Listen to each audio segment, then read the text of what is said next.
今仔大楼的噪音常常是互厝边斗冤家路济。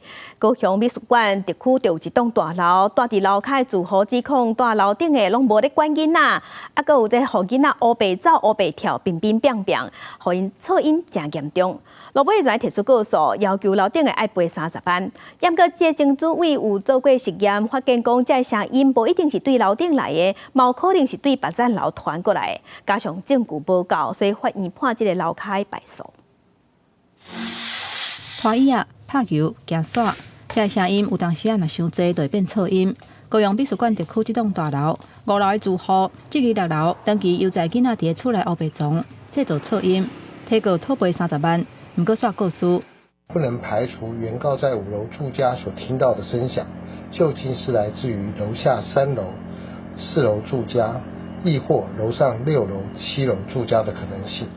高雄地方法院讲，顶一任的主委捌做实验，若是3楼讲涂骹棒，5楼听会到；5楼讲涂骹棒，3楼嘛听会到。因为大楼这款的声音，可能会下楼层来传播。加上提告的住户因录影的证据，无法度判定噪音是为倒位来的，所以无法度证实源头就是6楼。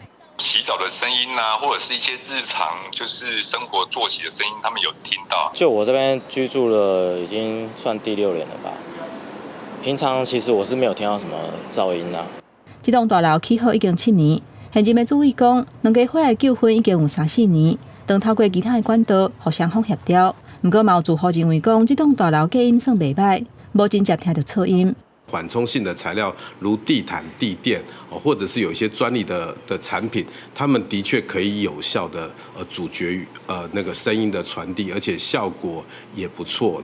专家指出，大楼楼地板的高度，伫91地档进前是12公分高，了后是15公分，有的高级厝为着要降低噪音，高度会增加到18至25公分。